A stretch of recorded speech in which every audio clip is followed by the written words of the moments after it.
Hello, everybody, and welcome to this edition of the Big East Rewind. I am Chuck Everson, your 7-foot host from Villanova, and my co-host, as always, the good doctor, Dr. Sonny Sparrow. How are you?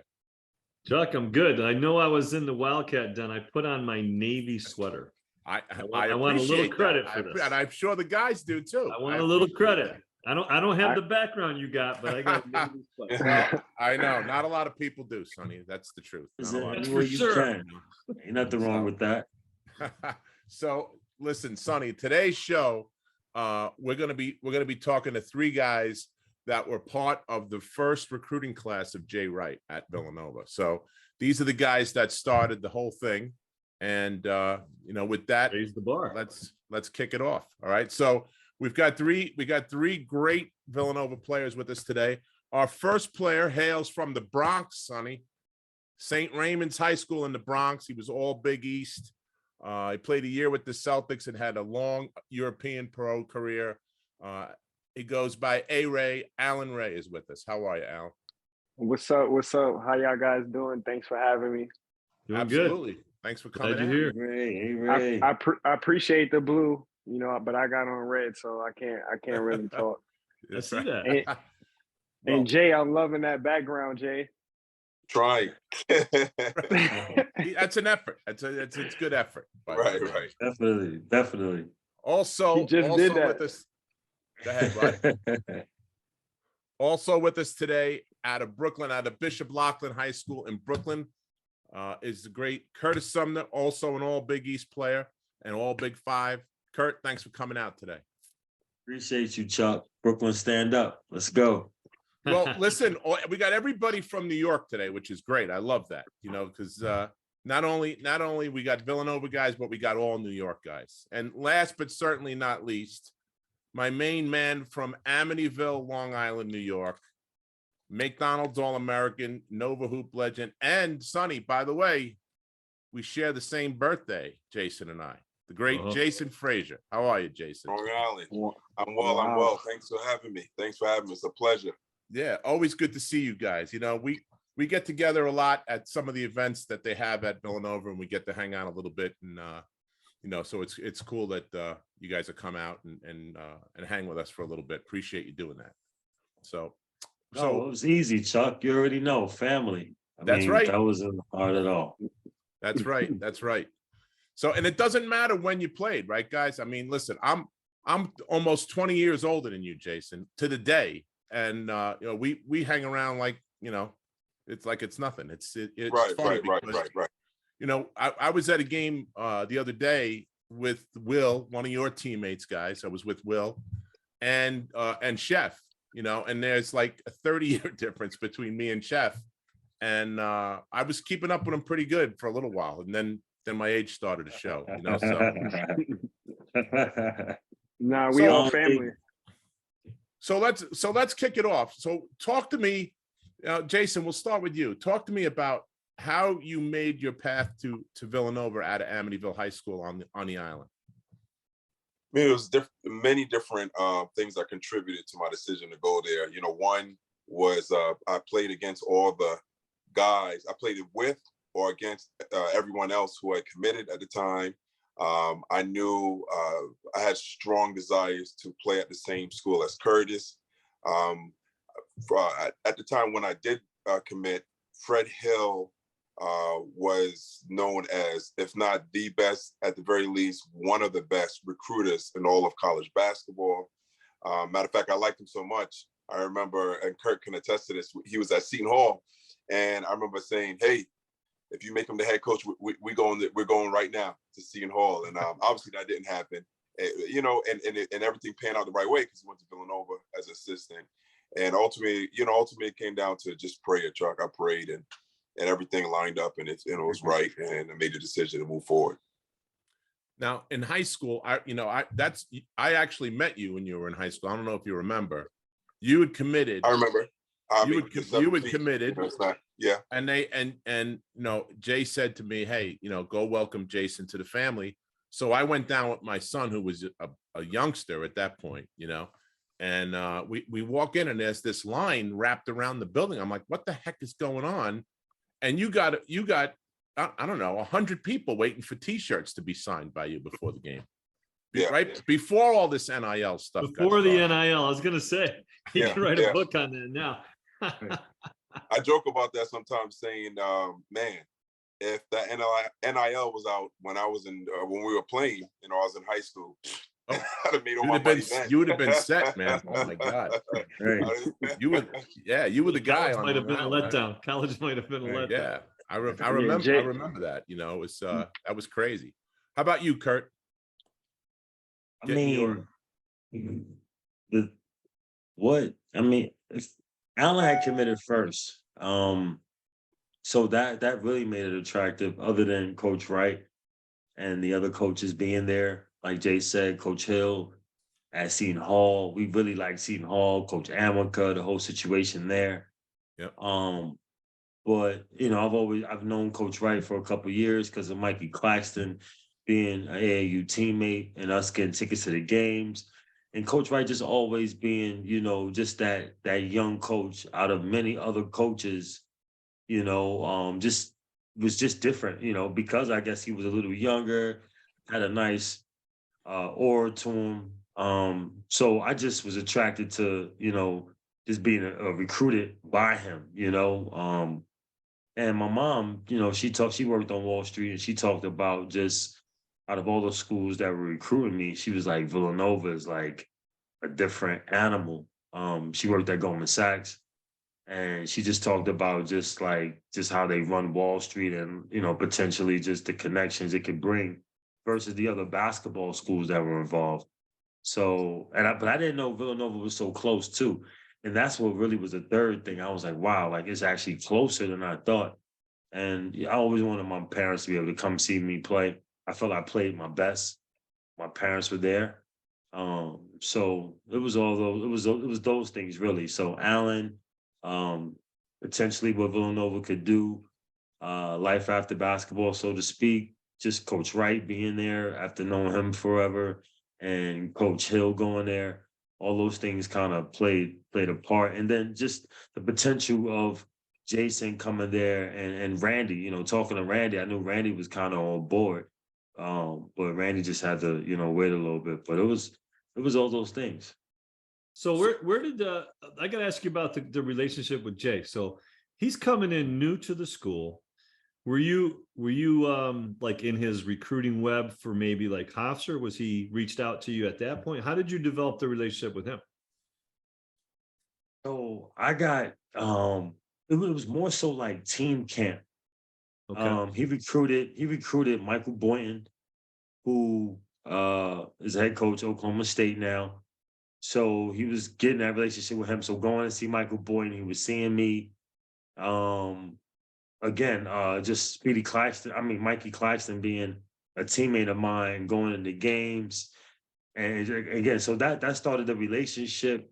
And then one time, we can say it now, but I think his car or something like broke down at one point, and I had a high school basketball game. He was at the game. I don't think he probably was seeing me. He might have been seeing somebody else. Who knows? And we shared a car ride back. Like someone was dropping me off, and they were going to drop him off. So it was just like, like I liked this guy. I thought he was real cool, and just made it more attractive. Yeah, because he walks the walk. He lives it. He talks that family. What you guys have talked about. Mhm. That's to the core. That's not made up. Like that's, and like you said, he's seeing your teammates, but he's developing relationships with you, your coaches. I couldn't believe it. I think the second time I ran into him, Chuck goes to introduce me. He was like, he goes, "Hey, Sonny." I was like, "Oh shit, I met him once." Yeah, like he was good like that. It's legit. Yeah, it's legit. So Al, what about you? What was your path? You were the first one. Like I should mention also, Randy Foy came in with you guys, and Mikey did as well. Claxton, right, Kurt? Yeah. Yes, sir. So Yes, so sir. so how? So And Baker. you were And the first Baker. one to say yes, Alan. Yeah. It was kind of a simple process for me. I wanted to go somewhere where I had an opportunity to play, and Villanova fit that mold for me. Coach Wright and Coach Jones. I remember Coach Jones, he recruited me. And I just remember the family atmosphere that these guys created for me. And that kind of like sold it for me. I remember Coach Jones came all the way to the Bronx. Mind you, I live in the South Bronx and he's in my neighborhood and we're like sitting in the park, eating food and just talking in the park that I used to play at. And that was just real special to me. And it just showed me how much that they really wanted me. And then, also Coach Wright told me how he wanted to build something. And that's exactly what I wanted to do. I wanted to go somewhere where I can build or at least have the opportunity to win, because winning was important to me. I went to St. Ray's, we played against Lachlan, we beat them. I think Jay and Amityville, they were scared to play us. But I just came from a winning background, so I just wanted to go somewhere where I could win. And Villanova was perfect for me. And obviously, Coach Wright told me about the recruiting and wanting to get Randy and Jason and Curtis, and I was familiar with all these guys, so it was just a no-brainer for me. Drop that, Jay. You want to say something, Jay? You kind of dropped that right on you, man. I didn't understand when he said he was scared to play. We actually did play him and beat him. He has an excuse that his we foot beat was him hurt. too. Jay, We beat him Jason too. ain't messing around. They 0-2 against us at Fordham University. So I don't know what A-Ray. Yeah, I don't know what he talking about. Like he had a about. little boo-boo in his foot and decided not to play. Sat Yeah. out. He smacked played him against us. He got some of everyone that in the work. city.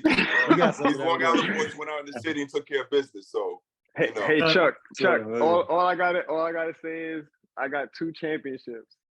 I got 2. I know.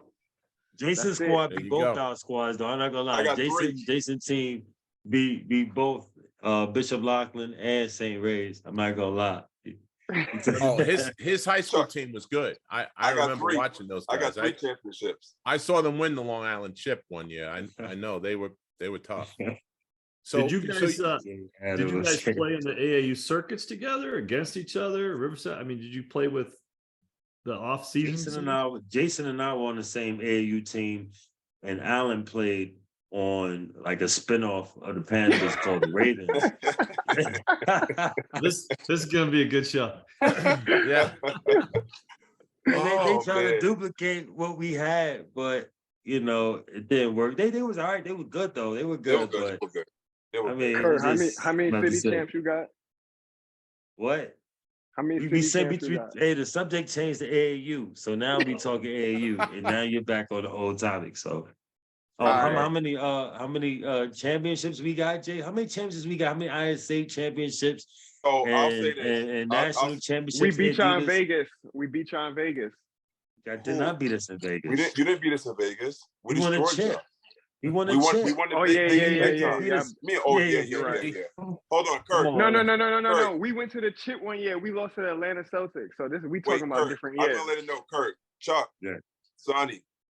So our last year of AAU. We're the most winningest team. We're the most winningest team in the history of AAU. Just know that. No other team in history. The other teams that came close, Earl Watson and Baron Davis team, and that Riverside Church team with Artez and Eric Barkley and all, and Anthony Glover. Yeah, Elton Brand. Close. Jason, hold on a second. Alan, you getting this? Because he's directly telling you this, okay? Yeah, I'm listening. Right. I'm listening. He knows this. We're the winningest team in AAU history. We ran the table. No other team took every tournament. We did not lose. We did not lose. We took everything. And he knows that. And matter of fact, y'all had a good team. I'm not gonna lie. Y'all had a good team. Matter of fact, that Vegas big time and a double pump after that, a bad win for us was if you were within 12. Check the books. Wow. Jay, don't let him. They don't preach to him like that. I mean, he know. That's why we went and asked him to play with us in ISA. We wanted him to experience a win. We wanted him to get a chip. He was like, hey, why don't you get a chip before you go off to college? You sat out your whole year. You ain't experienced anything good. Come over here, get a chip. Know what winning feels like. Get your mojo back, and let's go to Villanova and do work. And what happened? You got a chip. They wanted me to play so bad. Y'all took me out to dinner and everything. That just was crazy. I appreciate y'all for that. You came that game when they created that team to beat us. Because look, no one could beat us, that they created a team to beat us, and they still lost. That's when they had LeBron, Sebastian, Chris Taft, Karan Mario Clark. Davidson, Karan Clark, let's not forget Bradley. I forgot he went to Kentucky. He was Ramel Bradley, point guard in Kentucky. Yeah, they did everything they could to possibly try to knock us down, but it was just nothing you could do, man. And yes, we asked Allen, trust me, they wanted to put LeBron on our team too. And we said no, we were good. And that's facts too. That's how good we were. We were like, you know what, we're all right. We're all right. So let me ask you this. We brought you in because we wanted you in. Yeah, like you can't have everyone flying out to beat this New York team, and it's like, you know what? We're not gonna Isaiah Thomas you and keep you off the dream team. We're gonna allow you in. Guys, you're taking over the show. You guys are taking over the show. You're taking over the show. It's okay because you could tell you guys are still close. Everybody's still breaking chops, just like it's sitting in the locker room. So it's all good. Go ahead, Sonny. I mean, part of this, when you guys got there, because Chuck and I were talking a little bit before, expectations were big. You guys were potentially going to be the next 85 team, next team that's going to win a championship, right? Wasn't that part of the expectations you guys felt? Yeah, it definitely was. Coming in, we were one of the top recruiting classes coming in. Mm-hmm. We all had swag with us. We all had a little ego, and Coach Wright was ready to get going, and it was his first recruiting class. He was ready to get it going. We was ready to play. So it was a lot of expectation coming in right away, especially with Jason, McDonald's All-American. You know, we got to show up. Let's stay on that for a second. You know, you mentioned the McDonald's All-American thing, right?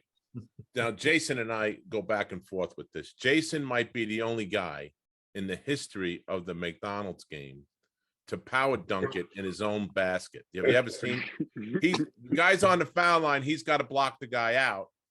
He grabs the rebound, throws a ball fake, and power dunks it into his own basket. That's my Jason Fraser McDonald. Listen, the only McDonald's I've been in is the one in Suffolk Avenue, Jay. You know, that's it. I haven't been to any McDonald's games. You know, I've had some McDonald's Big Macs, but that's about it, brother. Chuck, I really believe, and I don't know if Jason will ever admit to it, but I love Jason, and Jason is a great showman. Jason is a showman. Well, I want it to be remembered. I don't believe forever. I didn't see Jason do some bonehead things, maybe, possibly, but I don't think he's gonna score another basket on purpose. Oh, we'll find the clip. Don't even worry. When we I'll put see this Jason together, try to squeeze a Darryl pass. will find that clip. I'll see Jason try to squeeze a pass through 4 defenders because he just think he that accurate when you like, dude, it's gonna get stolen. Versus then dunk it. You know what I mean? That count. So I mean, I don't think he'll ever admit it, but I don't think that was on purpose, man. No. We were up 30-something. The game was getting boring. I said, hey, how do I make this entertaining? And how do I make sure I'm memorable for the history of the game ever? Because, hey, after a while, you're going to forget about the names. You know, 20 years, 30 years, the kids not going to remember. My name, they probably remember that all the time. You know? So, marketing, that's what I like. My man, the showman. That's what I'm talking about. That's big time marketing right there. Sure. And we never talked about that ever. No, we haven't. Never. This is the first time it's come up ever, but this is how, you know, Jason and I were really, really good friends. And I'm just like, that dude did that on purpose. I know he did. I was like, I just know him. I know him, you know? But hey, take that to the grave, Jay. There you go. All right, so now you guys come on campus, you know, the 4 of you with Randy, and what's it like walking into the gym for the first time? You know, you're gonna go to practice. You got Coach Wright. I know he's a little bit of a screamer in practice because he learned from the best screamer, you know, and Coach Massimino. So talk about what that was like as you guys got to campus for the first time. I was ready. Like it was exciting. Like as a basketball player, new team, new gym, new gear. Like, you ready. I was real excited. I can second that. Like, I really believe. So, I only can speak for myself and then piggyback 100% on what A-Ray was saying. I think out of the four of us that came from day one, A-Ray was the one that was most ready to contribute and be a ball on the court with no hesitation. Most ready. I Randy, appreciate that. as you know, Randy developed Definitely. over the years. Same as Definitely. Kurt. I was starting the beginning of the end, in terms of my injuries, which I didn't know was coming. It started from the preseason, which I didn't know. So I had that I was dealing with. But A-Ray was ready and he was playing. I remember actually at the very beginning, this was before the season started. This one we had the preseason. Kurt, remember that practice? This was terrible. The practice had to be like 4 hours. 3.5, 4 hours. 3 hours of it was just going up and down the court, run. And remember, Gary Buchanan at the time, he's a senior. He's one of the greatest shooters in the program history by far. You can't argue. Like, when I say one of the greatest, I'm not talking top 10, not talking top 5, top 3. And it'd probably be like that even 10, 20 years from now, top 3 shooter in the program history of a program that have a plethora of great players. So we didn't know, no one knew A-Ray was going to be who he was going to be to that degree. So here he is, he's shooting lights out. Gary, I remember Gary looked at him and said, and I'm great friends with Gary to this day, and we'll talk about the practice. He looked at A-Ray and was like, who is this freshman think he's coming in? So Gary takes one dribble over half court and starts pulling. They boom, boom, boom. They had to hit, am I exaggerating, A-Ray? Maybe 4 or 5 threes in a row. So then, right? You remember that? I remember that. Great practice, yeah. So I remember that. So coach I gets remember mad. Gary was telling me too, because I was guarding him on the college 3-point line, and he's like, A-Ray, he's like, if you could shoot from out here, he was like, they gotta respect you out here. It's gonna make you a better driver. So I'm like, all right, but this dude was hitting them damn NBA threes, and I seen how he was doing it, and I was like, I gotta add that into my game. I definitely appreciate him for that. Crazy practice. And the coach said, I'll never forget it. He said, we're going to play until we learn how to play hard and get stops. And then he turns around and goes, A-Ray and Gary, don't you dare think about missing because we're still going to run. So it was like, we're going to run if they hit it, we're going to run if they miss. He was on fire. Yeah, I remember that. Yeah, it's funny you say that, but it goes back even further than that because Allan and I got there first. We were there a month or a month and a half before Randy, anybody got there. So we were there, taking classes and we had some workouts. And so then I was like, yo, my man is way better than me. My man, I'm saying to myself, I'm like, damn, like I done worked out with guys, but I'm like, nah, dude is ready. Like I felt like, okay, like I gotta like step it up. I gotta get better. You know what I mean? But it was good because he was also my roommate. So it was good to work out, see how he worked out. Because I worked out with people before or worked out with coaches, but I never felt when it came to an individual. For one, I mean, it's definitely more intense in college. But as far as like a workout partner, someone who was just sharp, you know what I mean? Like it was like sharp. And I was like, damn. So I was actually learning from him in the beginning as well before y'all even came there, just like just how to work out, better and be more efficient. So definitely A-Ray, you know what I'm saying? Like, I ain't gonna say it publicly, but you know what I mean? I'm definitely flattered by you guys, but it's crazy that y'all saying this when we all thought Jay was leaving after his freshman year. You can't sit here and tell me you ain't think Jay was out. That was a given. Jay was an animal. Like we're not talking about that. We already knew what Jay was. But everybody else, like, I was like, okay, Allan is freaking like man, it was tough. good. Al, you trained with Jerry Powell out on Long Island, right? Say that again. I said you trained with Jerry Powell out on Long Island, right? Yeah. I used to go there frequently. That's like the gauntlet in there. You got to be ready. I know. He'll get you in shape. He's the Oh, best. my I used to goodness. play. We used to play in the park together, Jerry and I, before he started all that. Back when we were Oh, kids, yeah? and he trained my kids and stuff. In fact, I would run into your father all the time there.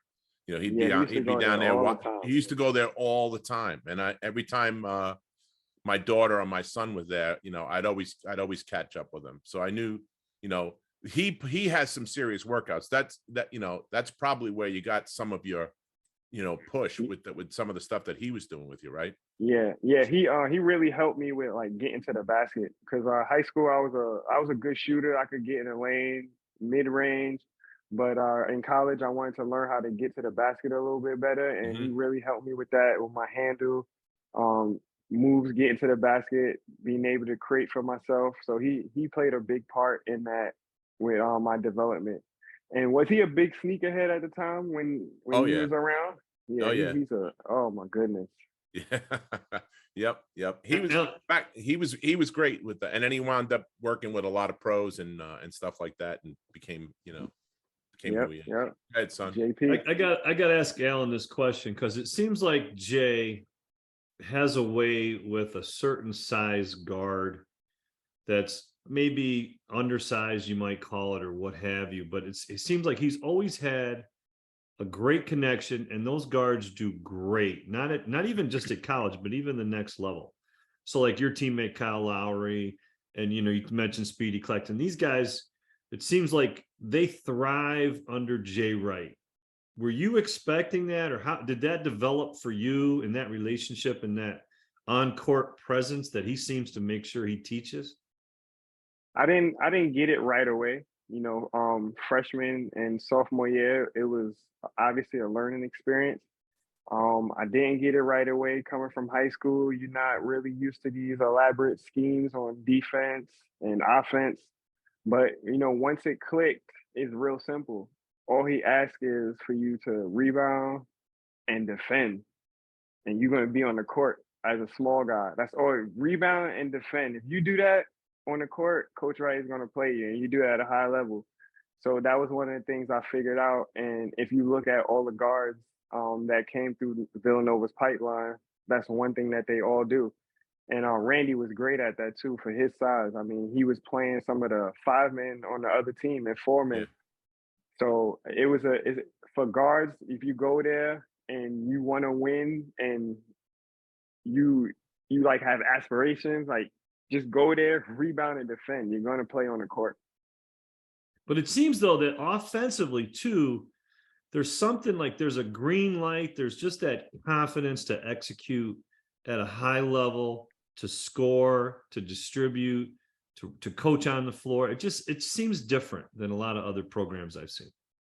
It's just the offense. It's like an equal opportunity offense. And if you know how to score and you can find your spots, I mean, it's easy. If you could get into the lane, like our system, you get into the lane, everybody's spacing to certain spots. Like, you know where everybody's at.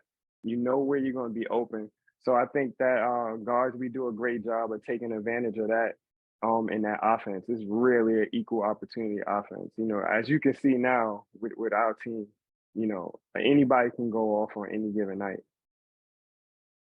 Yeah, that's true. Absolutely. Just to That's second true. what Avery said, it's like if you be unselfish, you already know what's coming back to you.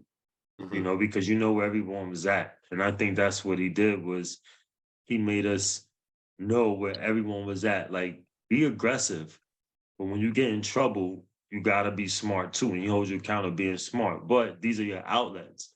And you knew where everyone was at. So you could be blindfolded and drive the basketball and 5 guys can literally be surrounding you. You knew where everybody was at because everybody Yeah. was just supposed to be there. Yeah. And it just made the game easier because you trusted that I make this pass, the guy gonna do the same thing. And he could go down the court 10 times in a row and never touch the ball, but you never was worried about it because you knew that the right shot, the right pass was always going to be made because for one, everyone was unselfish. I mean, as much as we wanted to score and do our thing, we knew that, everyone else was going to give up what they wanted to do for the next guy.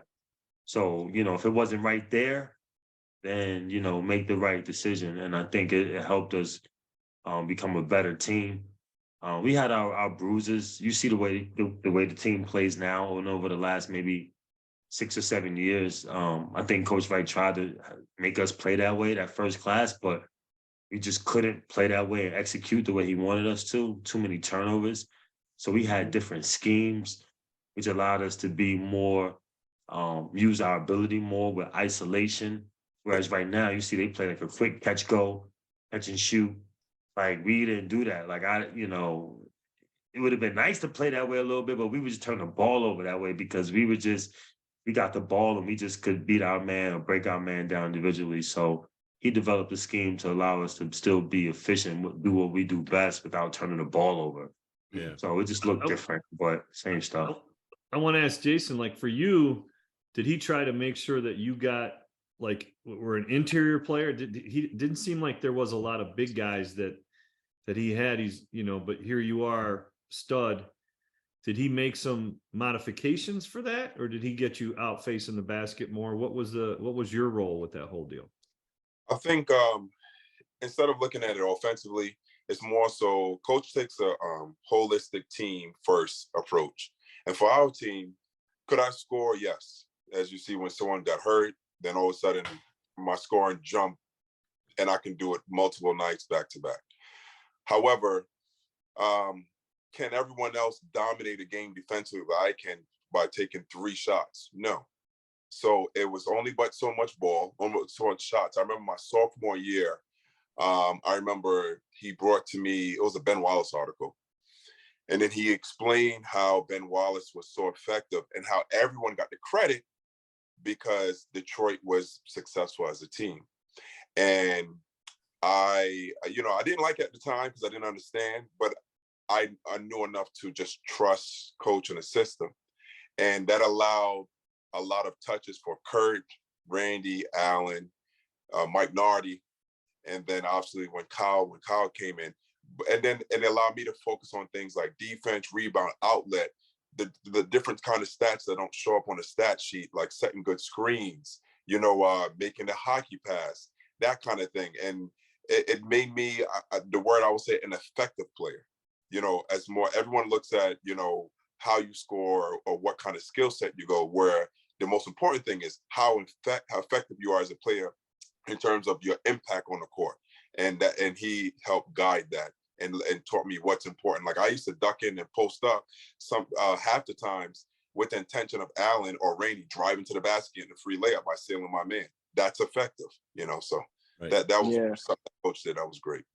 Well, and let me, go ahead. Go ahead. No, go ahead, Sonny. The one thing I see is like your IQ, your basketball IQ collectively and individually is off the charts.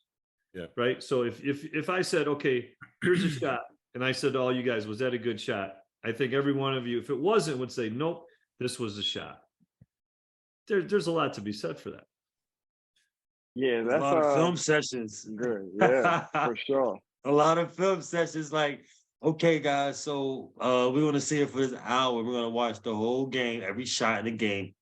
And we're going to decide whether this is a good shot or a bad shot. And we're going to talk about whether it's a good shot or a bad shot.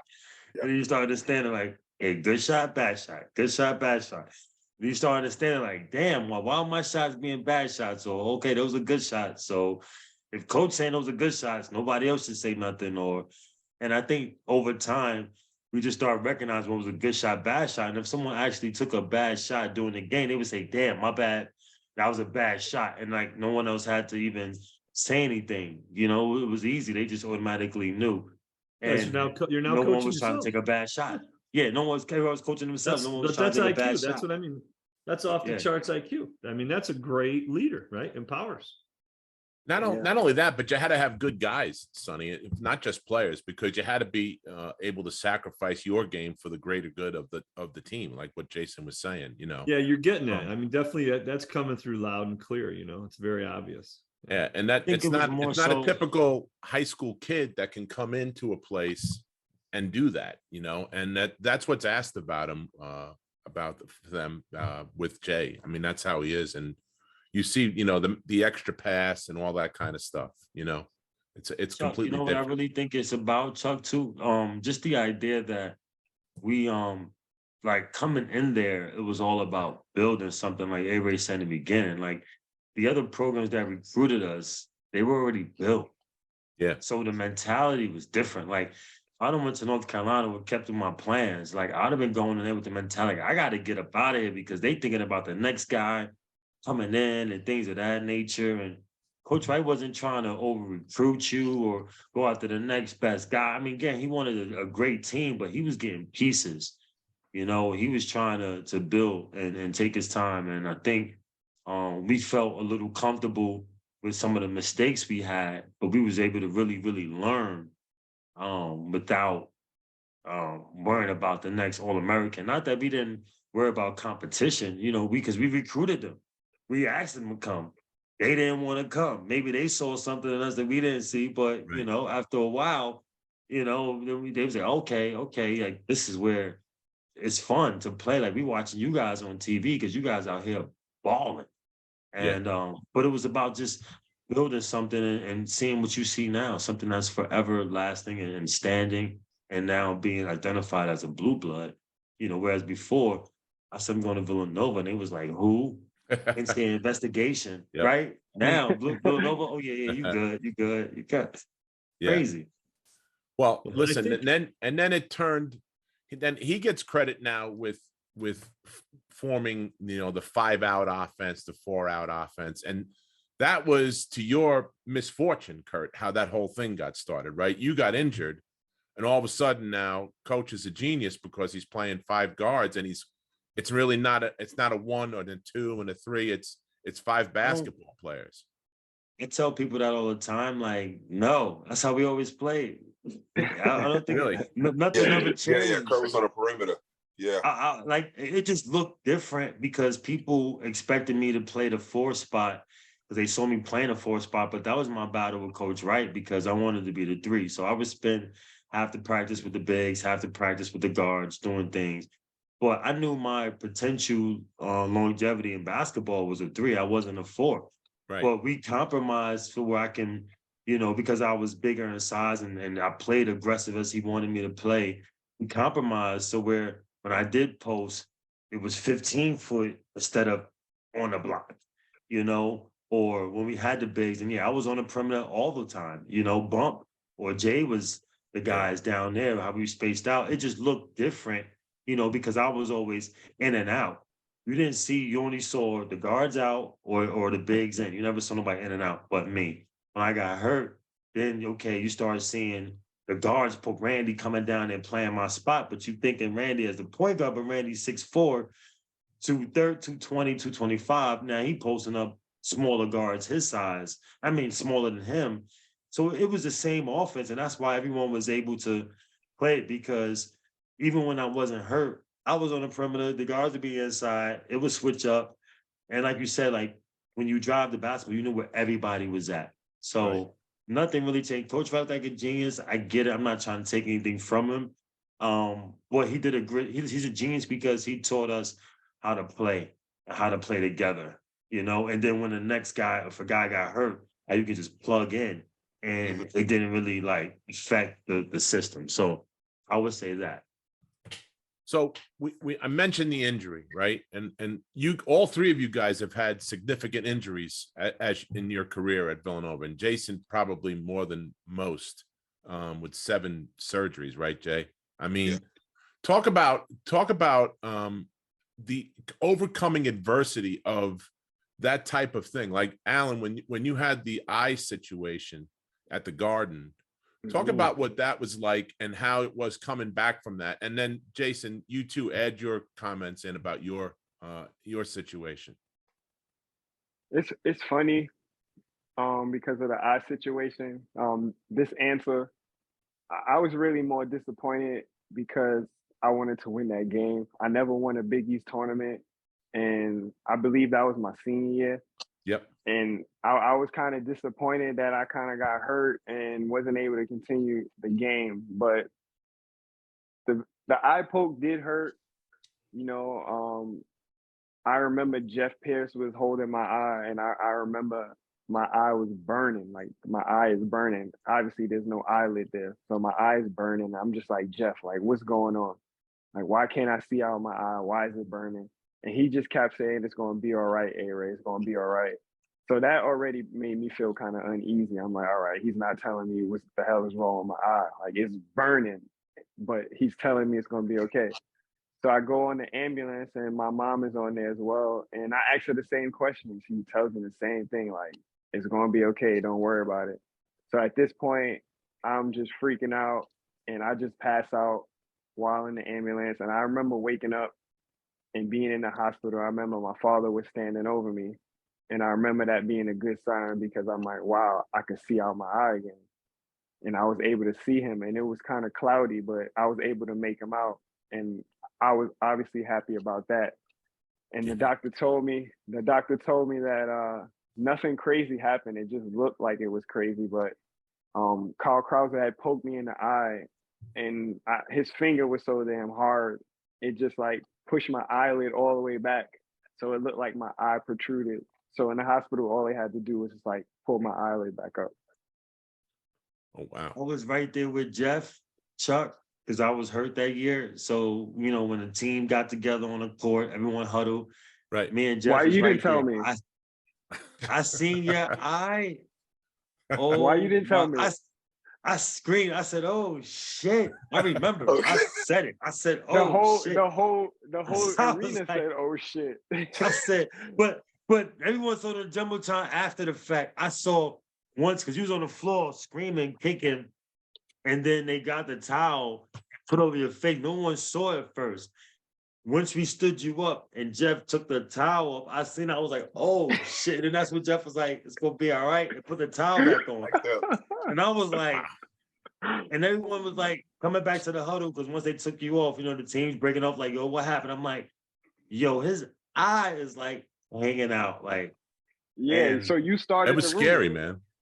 it was scary, bro. It was scary because I was like, yo, what just I never seen anything like that, man. But long story short, he was out like a week. Yeah, if not, yeah.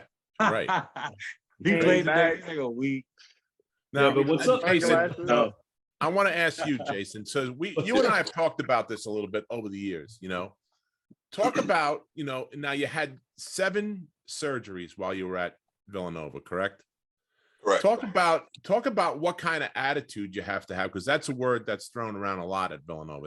That's Jay's big thing, and that's what the principles of the program. That's one of the main principles of the program.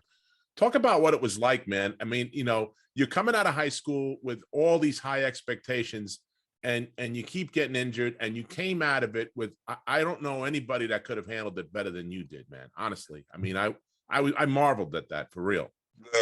The program foundation helped a lot. Like what you talked about earlier, Sonny was alluding to the way we had the high IQ, because our pyramid says play hard, play together, play smart, and then play with pride. Right. Just as equally as important, or if not more important, the foundation that even rests on is attitude, which states you can't control what happens to you in life, but you can always control your response, and that's attitude. The thing that got me through for 4 years was faith, with having the right attitude, and just faith, believing on something beyond what I can see and beyond what I can make sense of. That's the only thing. And I'll sum it up this way. Well, number one, which a lot of people don't know, I remember more of my freshman year than I do my senior year. Because when I don't know the terminology for it, but when you go through a traumatic experience, your mind has a way of blocking it out, almost to save you, so you don't have a break from reality. Right. And I remember, because I got DMPs, again, the high expectation freshman year, then senior year, I'm getting all these DMPs. It was my worst performing year, you know, physically, statistically, in every way, shape, or the form. And I remember at the end of the year, we had a banquet. We have our annual team banquet, and a gentleman came up. He had 3 little girls that was dressed up in cheerleading uniforms, and he said, and I remember praying right before that, throughout the whole year, and I was confused because the year ended, and I said, God, you said this was going to be your year. You said, and I believe that, and I know it in my heart. And it didn't make sense to me. So this gentleman walks up to me, everything's over, and now you can walk up and talk to the players. And he says, "Hey, see these 3 little girls? It's my daughters. Say hi to Jason." And he said, "You know what, Jay? All of us and my wife, we prayed for you all year, and we pray as a family." And he said, it was one thing. He said, it would have been one thing if you went through everything you went through, and then you had a great year like Randy. Because remember that time, Randy and A-Ray, they were all Americans, and Randy really, really stood out. And he said, it would have been one thing, but he said, it didn't happen for you, and you still hold your faith. He said, that did a lot for my family. And a light bulb went off in my mind. And I said, all right, that's what you mean, God. That's what you mean, Lord. You meant it would have been your year because, the impact it would have had for people in their faith. So that it was tough, but it was faith. That's the only thing that got me through. There was a lot of pain. Like people don't have the amount of pain. A-Ray, I think it was A-Ray, and I spoke to Kurt about it, and I remember looking at A-Ray and Randy. I've had a junior year right before I had the double microfracture. I would get, I think it was 50 cc's drained out of my knee per knee once a week. Wow. And I would ice and then be out. I'll ice that day and then be out for practice. Like the day I got drained, I'll be out. That'll be shut down. And then I'll play the next practice. And I remember getting at the time they had Synvis, it was called. So it was like artificial synovial fluid. And for 1 to 2 days, I felt pain-free. And then A-Ray, you remember, because you used to joke about it. I used to remember saying like, wait, this is how I used to fly up and down the court, jump, move amazingly. And I remember looking at them saying, this is what you guys feel like? This is what pain-free? I was like, man, if I felt like this, I would do twice what I'm doing on the court. But, God had different plans, but it was faith that got me through. Wow. Yeah. I mean, you handled that like a pro. I mean, really, a lot of guys wouldn't have handled it the way you did coming out with the accolades that you had and everything else. So hats off to you. And I've told you that, privately. Yeah. So let's get into the 2005 season, guys. You got to the Sweet 16. You ran up against the juggernaut in Florida, right? Talk about that season. Talk about the Big East tournament and the road to the Sweet 16. You want to take that one, Kurt? That year was tough, right? Was huge, I think, for all of us in our own right. I think it was huge for Jason. Another year to show his health, and coming in with that mentality. I think that that was his mentality, and I think Allan was coming off a tremendous sophomore year, like ridiculous sophomore year. I just was coming out of the USA team, off the USA team where I didn't play, where I felt that my skill set was a little bit before its time, let's just say. So it wasn't being used the way it was used. Like how I played is what got me there. But when I got there, I wasn't allowed to play that way.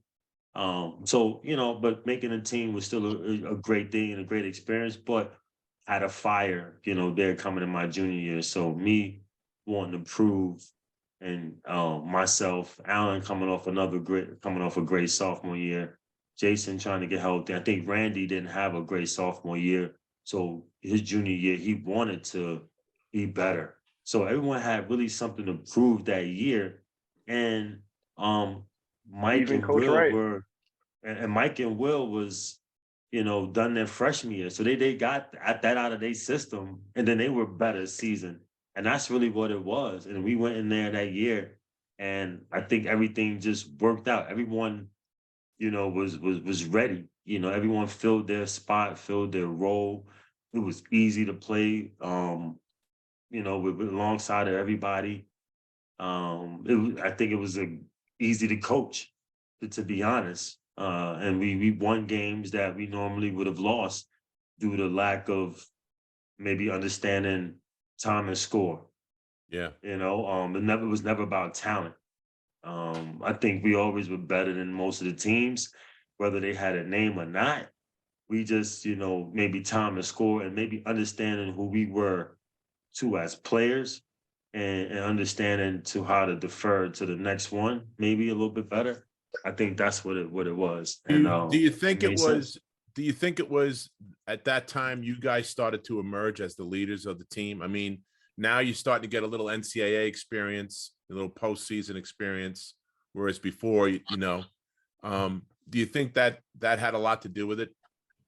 Well, he made myself, Allan, and Randy captains as sophomores. Yeah. So he made us like, you guys are like, the leaders, and it starts with you guys. And so I think we had that responsibility, myself, Randy, now because he called us the three disciples, right? So I think we were trying, but at the same time, we didn't really know. We were trying to do it in our own way. Right. And I think that's where, our sophomore year, we lose maybe 5 or 6 games by like 3 or less points or something like that. Where those could easily be games we won.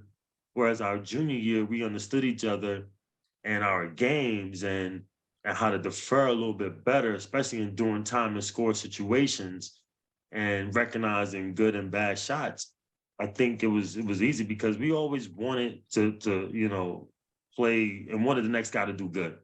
It was never about that. Yeah. But once we understood things, it was our junior year, it went like that. And if it wasn't for injuries, due to myself, definitely we would have won a championship, like no question. I believe.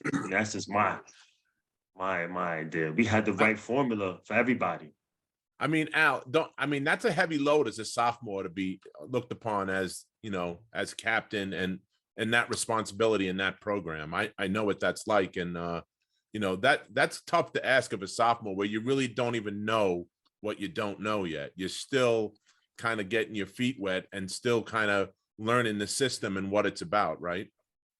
Yeah, exactly. And I just want to piggyback off a point you made about us being the upperclassmen. I think that's a great point because I don't know how these guys feel, but I felt that way going into my junior year. It was our team now. We were the older guys. Everybody else like Snowden and these guys were gone. It was us. It was on us now, and it was on us to put up and prove and to lead the young guys. So I think that was a lot of extra motivation going into junior year. And then to piggyback off what you said earlier, Sonny, about the basketball IQ, I think that really was the turning point for us. That developing that basketball IQ, and Kurt, what you said earlier about in video, I think that was important. I think that's how we picked up our basketball IQ because we used to be in that video room a lot. And I think that helped us out a lot. And an example of that is like maybe sophomore year, I would try to force an isolation to get a score, to get my shot off. But junior year, okay, I know Jay's gonna get in the post, and I know the way the defense is set up, the weak side man is always helping. And if they're gonna come double, they're gonna come double with that man. So I'm gonna go all the way to the corner because when they swing the ball, I know I'm gonna have to attack a closeout one-on-one with no help. So like I used to look at stuff like that and figure out how to get ways to get my shot in the offense without like disrupting the offense. So Yeah. I think that helped us out. I think that's key too. We really came into our own our junior year, and I think conceptually speaking, we bought in. We had a full buy-in of playing for one another, and 2 years of playing each other. To your point, Allan Ray, when you said that we knew what each other was doing. So I remember thinking, I was easier. It was easier rebounding for me because X5, the big man, is on me, and A-Ray's coming off a pin screen. I know that shot is going up. I expect that shot to go up. So I'm already positioning myself, boxing him out. He's thinking I'm posting him. He don't even realize I'm burying him under the basket. So shot goes up, easy rebound. I know if Kurt and Randy's in a DHO, there's going to be help side. I would make a beeline to the corner instead of pin screen for A-Ray. And what happened, A-Ray hit the shot, boom, boom, boom. Now he's hot. You're always going to respect Kurt and Randy. So then Now you open. Now I'm open on a dive. And I can speak for me personally. I remember I remember when it clicked, it was an aha moment. We were going to practice, and again, we used to practice so hard. And I remember like, man, I got to go through this again because I was sore. I was sore. People, I had to work out an hour and a half before practice just to be ready for practice. And I remember A-Ray saying, "Stop crying" to everyone because I said something. He used to like, "Stop crying, stop crying. You know what this is going to be. We're going to be here for 2.5, 3 hours. We're going to do this. Let's just get out there and ball." And Yeah. it clicked because we defined what fun was junior year. Fun was being exhausted. I remember before practice started, Rainey and Coach he was great about this. A-Ray and Rainey's on opposite teams. Kurt and I on opposite teams. They'll have Kyle on one team, Mike Norton on another team. And there's these two teams. And walking onto the practice court, if me and Kurt sometime we're on the same team, and we have Allan and Rainey's on the other team, Kurt is yelling at Rainey what A-Ray's gonna do to him in practice. And at the same time, Kyle is yelling at someone else how Rainey's gonna get at Allan. And like we will really go after it and we will battle. And that became fun. And that we redefined fun. And fun was working together, being exhausted, doing everything we asked. And actually practice became easier because we did our drills, and after we did our 5-minute section of the drill was over, you didn't have to go over 2 and 3 times because we weren't working hard enough. And it just became fun. And that, it sunk in. We got it. Well, now practice was so Jay, fun. Yeah, another thing too that goes unrecognized and untalked about, our walk-ons would make us prepare for the game. Our walk-ons made it a battle. Like the 9th, 10th, 11th, 12th man, like every year we were there, they brought it. Mikey Claxton brought it to practice. Baker brought it to practice. Tommy And they made it Grace. competitive. Tommy Grace brought it to practice. Like it was, physicality, talking shit, trying to get you better, like literally coming in with the purpose to get you better, and understood, their roles. I think that helped us too. Like I said, it was such a competitive nature there. Even as freshmen, we wanted to be freshmen against upperclassmen. Yeah. We wanted to be like that. We were all coming from our, respective areas with a chip on our shoulders. And I think once he honed it down, he had 4 guys that was all about like doing it, and he's like, how can I bring that together and get everybody to play together? And I think once he did that, and again, we all liked each other too, which was cool. Like we would hang out with each other all the time. So I think it made it easy for us to be successful in that right. I mean, we really, really, really did have fun. And he made us embrace, like you said, the sweat, the blood, like all that stuff that you'd be like, I want to go through. He made it like you embrace that part to where you look forward to that. Yeah. And if you didn't get that out of your workout, you didn't feel out of your workout, you was like, oh, I got another one in me. That wasn't a really good workout. Like if you ain't sore, you can't walk, you like, well, I ain't go hard enough. Like, at the end of the game, I'm still walking out of here. No, I didn't go hard enough. I could have did something more. Wow. And I think that mentality was awesome. You're talking about like the culture, right? And that's one of the things that you hear so often thrown around. But the culture of your team, did you guys have a concept that, that, hey, this is kind of the master plan that Jay's got going on? And did he talk to you directly about it, or did he just act on it? Oh man, I'll say this one thing. I got to chime in here. A-Ray can tell the story better than I can. Once I started, Chris Charles is on the team, and this is after everything got going. I think it might have been senior year, and mind you, he's on the bench. He's not getting much play time. This is his last go around, and one thing about New York City guards, they love snatching the ball from big men and staring in your face, they try to punk you. So A-Ray goes in, he snatches the rebound. He snatches out of Chris' hand. Next rebound, he snatches the ball again out of his hand. And coach says, listen, Chris, if you let him snatch the ball one more time out your hand,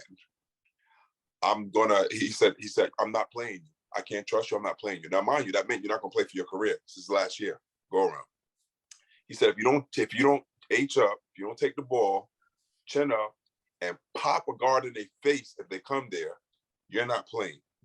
Now, mind you, he's telling his bench big, who doesn't see that much minutes, to throw his elbow through the face of any one of his All-American guards that he needs. Next play, rebound, miss shot. Aries like, I'm going to grab the ball anyway again. Chris takes it down, boop, knocks him down. Aries on the floor, hold his nose like, you idiot! You broke my nose. Coach Wright yelled. He literally goes, yeah! He's walking, steps over A-Ray and gives a 5 to Chris. Do you remember that? You remember that, Al? Yeah, I remember that pain, that feeling. I remember being in a bathroom. I was in the mirror just crying. Like, I've never felt anything like that in my life. That was the last time I ever went for a rebound with Chris Charles. The last time. Like, my nose is still messed up from that. It's to this day. Remember he did that to Baker too? He did it to Baker. He looked at Baker first. And Baker Baker reached. He should have hit him first. He waited a second, looked at him, and then just hit him late. I was like, message no received. one. Chris get the ball, everyone clear out. Like, Created a monster. Chris, I mean, guys open gym, pros. Chris, he created a monster. Chris got like 8 broken noses or a couple fractures with his elbow. But that was the culture. Be tough. Yep. Be tough. But tough, that's the thing. Everybody, everybody had their own thing. I'm Brooklyn, Bronx, Amityville, Newark. Everybody was coming from a tough area and thinking I'm tough, and I'm gonna show them what I can do. But we realized what his toughness version was. It wasn't all the stuff that we thought. It was the make sure you setting that screen and diving on the floor and getting your guy open and all those other things, making that extra pass, like those things. So, and we already had the what can I say? Like, it was in us already to do those things. He just guided us. He guided that energy for sure. Man, 5 inner city kids. I just thought about that. Yeah. Well, yeah. Because Mikey Claxton was tough too in his own respective right. Yes, like he was. Mikey was, but not He was back Hempstead down. guy, Mikey right, was on Jay? that- Hempstead. And he was on that Mike AAU Nardi. team. Mike Nardi. And Mike Nardi. Yeah, like You guys were tough, and you had Bump and Jay inside. It was Senior year, don't forget, we had Kyle for 2. Yeah. And that was the second year. We had him junior and senior year. Right there. right, and you had Dante your senior year too. So you had 4 future pros on your team. Yeah, we had a lot of grit. Yeah. So talk about that senior team, guys. So you got all the way, and then we got a little derailed at the Carrier Dome. We don't like to talk about that too much, but that was not a walk. That was Carolina though. Yeah, that was Carolina at the Dome. Yeah, right. at the Carrier Dome. Terrible.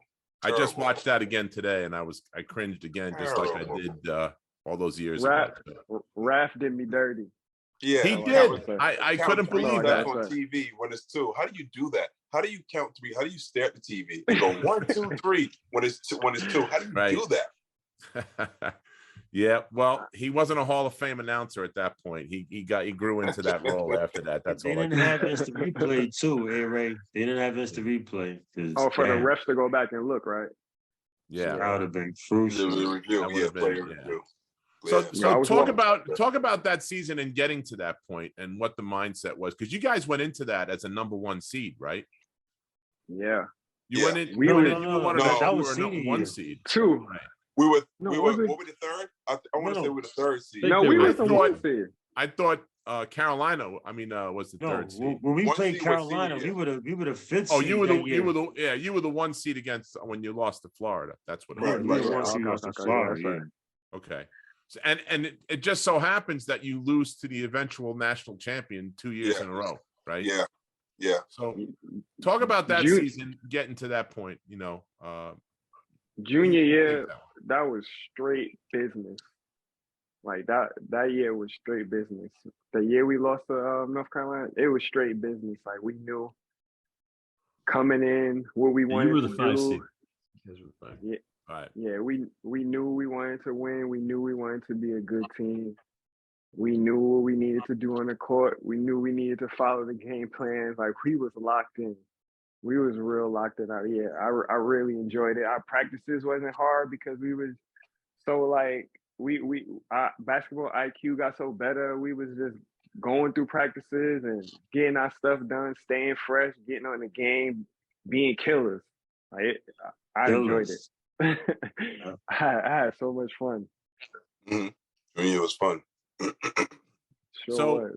guys, we're getting up against it a little bit. Give me one last final thought, each of you, on Coach Wright and your experience at Villanova.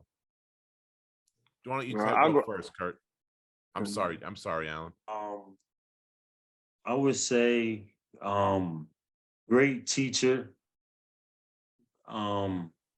motivator, does a good job of tearing you down in a sense of, making you realize, it's not about you in a sense, and being a part of bigger things. And I think I think those lessons he tried to teach you about life and things of that nature, it all made things make sense on the court. Because I don't think he asked for too much or made it too difficult for you to have success on the court. It was like, if you did those core things, it was like you were going to have success on the court, and that's what I learned a lot from Coach Wright in my time at Villanova. Just really putting that work in, to be great as an individual, and holding yourself accountable every day with anything you do, and just giving it your all every time. And then, not dwelling on things you can't control, because that's just life. So those are the things I learned from Coach Wright that helped me be, a better basketball player and a better man. What do you think, Allan? For me, it's strictly off the court. I'd be lying here if I said that he wasn't like a great guy off the court. I mean, he was like one of the best teachers for me. He always used to talk to me about like life lessons and about life, and I used to always appreciate that. I'm just gonna share one story with you quick, just to give you an example. I remember my senior year. This is the first semester. I'm playing well. I knew the chances of me going to the NBA was high. So I used to just bullshit through class. I'm not gonna lie, and my grades had suffered bad. I mean, I wound up failing maybe like 2 classes, and I've never failed a class. And I remember at the time, I was in danger of like losing my eligibility because I was failing. And I remember going to Coach Wright to talk to him about it. And I was going there on some like, can you help me? Like, pull some strings or whatever. And he was like, I'm not going to help you. He's like, you put yourself in this position. He's like, you're going to get yourself out of this position. And he's like, you're going to get your ass in the class and you're going to do your work. Because if you don't, he's like, I'm not going to play you next semester. And it would have been my last semester. I would have been done the first semester. And I always remember that. And I just always remember, like, nobody's going to kiss my ass. I just always got to be a stand-up person and just always be myself. And that always just sticks with me. And I remember him and I love him for that. It's funny. I'm smiling as you're talking, Allan, because all of that is hauntingly familiar to me. For the guy that I played for and Coach Massimino, the exact same thing. It really made me feel good to hear you say that about Jay, because I know he took a lot of the teachings and stuff from Coach Mass to heart and made him his own. How about you, Jason? You got the final word, brother. Yeah, no, my biggest thing is similar. It's off the court. One thing I do appreciate, and I find myself always repeating when I'm coaching, is all of the life lessons. I think the biggest concept that I've gotten from Coach Wright and being at Villanova, he's always said, "Get it done." And from being under his tutelage, the biggest thing again has come from, regardless of what's thrown up in front of you, don't sulk. No one's gonna feel sorry if you get it done. Get it done. Work so hard, be so good that you're undeniable. And until you get to that point, always get what's in front of you done. Get it done. And that was something that always went there. And then being the adult now and being the coach and being the older person, I realize and appreciate even more all of the conversations that he used to have with individually and also as a team, when he used to yell at us and said, "This is not about," he said, "I'm getting on you," but he said, "I don't care. I don't care that you say, I don't really care that you didn't go to math.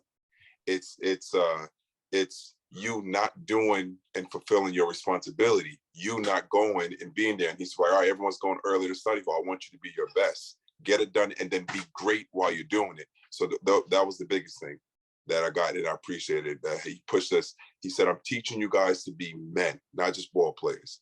And that I always love about him and I love him for it. Well, what a great way to wrap this up, Jason. Hey, guys, I can't tell you how much I enjoyed speaking with you all today. This was really a good one of our. This is really a good one for us, right, Sonny? I mean, this was special for me because you guys are still part of the heritage now of Villanova, and you're now getting to be the elder statesman of the basketball alums, right? As you get older, the older guys like me are starting to go on their next level, and you guys are taking over. So it's really great to see, and I really appreciate you guys coming out and sharing your stories and stuff with us. Thanks for having us, Chuck. That, Chuck. Appreciate you guys.